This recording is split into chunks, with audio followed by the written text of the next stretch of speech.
Welcome back, it's a Filmmaker. In today's video we're talking about the FeelWorld P6XL budget-friendly monitor. This monitor here, if you buy from Amazon US, will cost you $200. If you buy from Amazon UK, will cost you £209. And the interesting thing about this monitor is that it has a built-in battery, so there's no need to have a Sony NPF battery installed or carry around with you. It has 3000 milliamps of battery powered, and according to FeelWorld, this should last you 2 hours or 120 minutes on at 100% brightness, shooting continuously. I last used this yesterday on a short film. We'll talk more about that, but before we go into talking about that, I just want to let you know FeelWorld, they sent me this monitor for free. They didn't pay me to say anything in this video. They didn't even get to review this video. Everything I say is based on my experience using this monitor on several shoots. So the FeelWorld P6XL comes in this box, nice padded box, and in this box you'd have the monitor itself. Obviously you also have the L bracket that I'll talk about why you need this, but I'll put this monitor away. And you also get the micro to full HDMI cable. You get the full HDMI to full HDMI cable. You also get a USB-C to A adapter. You also get USB-A to C adapter cable to charge the monitor. You also have an adapter which is rated at 18 watts. You also will get in the box a hex key, and there's also a few bits to tighten the L bracket to the monitor. There's also a manual, and yes, before I forget, there's also the sun hood. So you have this little thing that you can clip on top of the monitor to attach the sun hood. I'll just quickly, it's proving difficult for me to take that off. That shows you how stable it is on the monitors. All that comes in the box. The only thing I didn't notice, I didn't see, I usually would expect FeelWorld to include in their packaging would be a mini HDMI to full HDMI. That's left out. So you just get the micro HDMI and the full to full HDMI cable. And now to the build design of this monitor. This monitor is very lightweight at 332 grams, and that's due to its aluminum build. So it's a full aluminum build all around, making it very light, and it feels premium. I've been using it for a while. I haven't noticed any scratch markings from using it, traveling with it and shooting with it. And now to what you find on the bottom of this monitor. You have the power button to power on and off the monitor. You have the 3.5mm monitoring jack for your headphones, so you can monitor while you're recording. You also have just one HDMI input, so there's no HDMI output, which was kind of surprising, but I think that's because of the built-in battery. You want it to run longer, and maybe having an HDMI output require more power, so you try to keep it as low as possible with just a HDMI input. And then this input only accepts up to 4K 30 frames per second or 30 Hz, depending on how you want to say it. And there's a USB-C port here. This USB-C port is for loading LUT, is for upgrading the firmware of the monitor. And just underneath on this side is another USB-C port, which is used to power the monitor, and FeelWorld advises not more than 9 volts, 2 amperes. So I wish this monitor had not just a 1/4-20 hole on this side at the bottom, but also on the side. And the reason being is because yesterday I was filming and I was using my Scope 3 Pro, which I'm using to follow me. Nice one-man band. And when I wanted to use this monitor with the gimbal, the articulating arm which is an add-on with the gimbal that comes in the gimbal case, wasn't long enough to be connected at this side of the monitor and then extend into the gimbal's 1/4-20 port. But if I had a longer one, I would have attached it here and have it run to the side. But also, if I was shooting vertically with my camera, it would have been nice if that 1/4-20 hole was just easy connect using a 1/4-20 to maybe a natural adapter on my camera. So I have it this way instead of having to connect an articulating arm from here all the way down, which will add a little bit more weight. And now to the display of this screen. This display is rated at 1200 nits. It's 6 inches, 1080p of resolution, 1920 by 1080. It's all touchscreen. As I earlier mentioned, there are no quick function buttons, so it's all touchscreen, and the touchscreen is very, very, very responsive. Talking about brightness, I think these are the highest brightness. When I used it yesterday, I didn't have a problem shooting indoors and outdoors.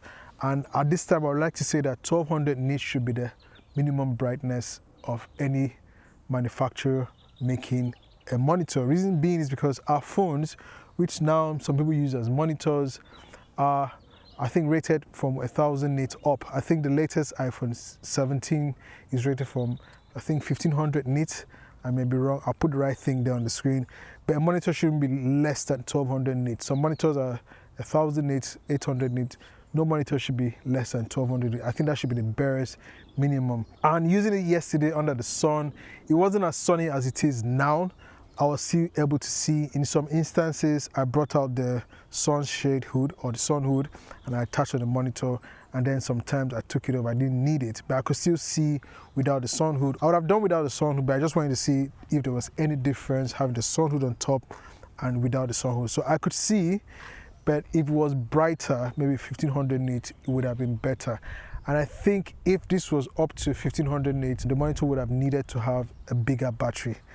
Maybe a 4000 milliamps or 5000 milliamps battery. It also has a viewing angle of 160 degrees, so you can see it from most angles, and also has a contrast ratio of 1000 to 1, so which means your blacks will be rich and your whites will be rich as well. For exposure tools, this monitor has it all. You can set to all waves, where it displays the histogram, the vector scope, the RGB.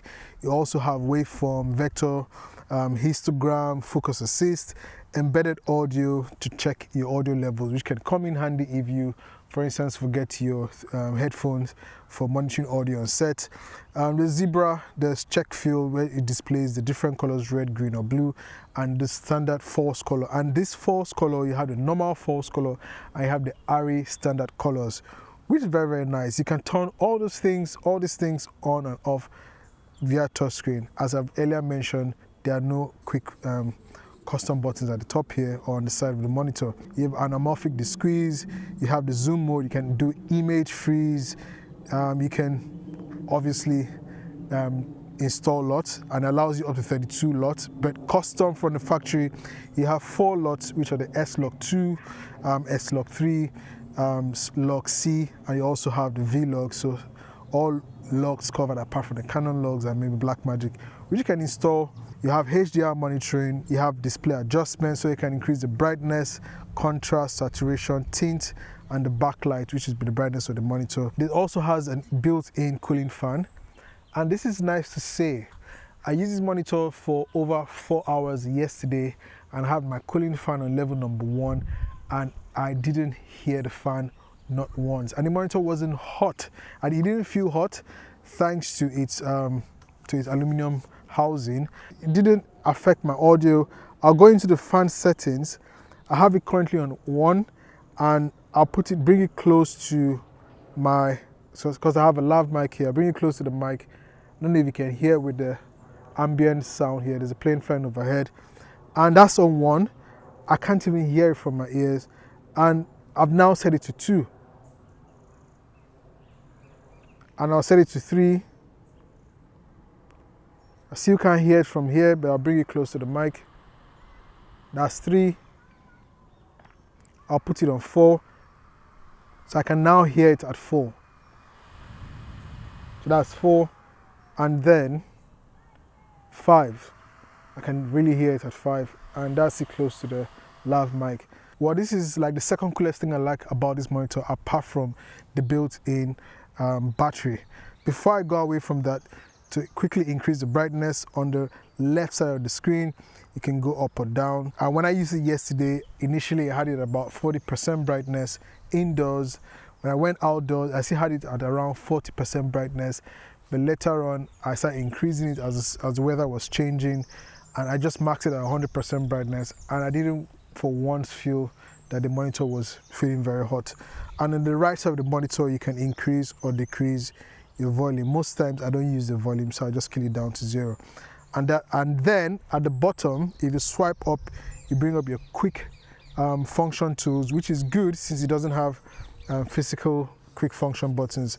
You can easily activate your peaking, your audio meters, your vector scope. So if I click here once to lock the monitor, I'll lock the touchscreen. I can't do anything. And if I click twice or once again, I unlock and I can do my touch screen.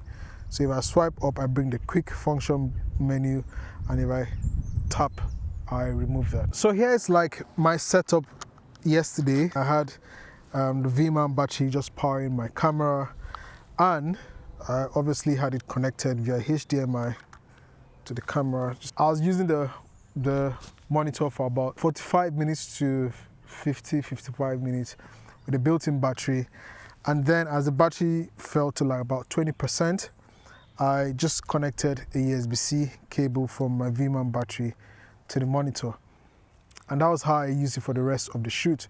No issues, and I can see there's a sign showing that I'm charging the battery. Battery is currently at 100%. I recharged it. It was just so handy. I didn't need to have a bulkier setup. But in scenarios where you don't have this kind of setup, or your V-mount doesn't have a USB-C port, you can attach a power bank. Here, there's a Velcro strap. You put your power bank here and then lock on the power bank to the monitor. That's, for me, is a heavier setup. I just prefer to have V-mount batteries that have USB-C, or a setup that has USB-C delivery out. Using a short USB-C cable like this, I can keep the monitor powered and charged all through my shoot all day. That's it for my review of the FeelWorld P6XL monitor. It's super light, great for vloggers. You can be out there, you don't have an extra or heavier setup. You don't need to travel with Sony NPM batteries. If you need to film in places that probably will kick you out if you have a bulky setup like this, I can strip down my V-mount battery. I'll just do that. Disconnect my V-mount battery, disconnect everything, and I'll throw that down there and just have this kind of setup where I'm out there filming, super light, no stress. Maybe take that out, throw that away. Have this kind of setup where I just film without any, feels very light. I think this is my lightest setup ever. Well, if you wanted that big screen, you can just go like this and it's easy. Maybe in the future, maybe a touch screen that can control the camera. Well, I think that would require licenses and all that. But this is a good setup for quick, on-the-go solo shooters. If you have any questions, leave them in the comment section. If you want to buy the monitor for yourself, I'll leave links in the description so you can buy either in the US, UK, or directly from FeelWorld. And I'll see you in the next one. This is your Filmmaker. Peace.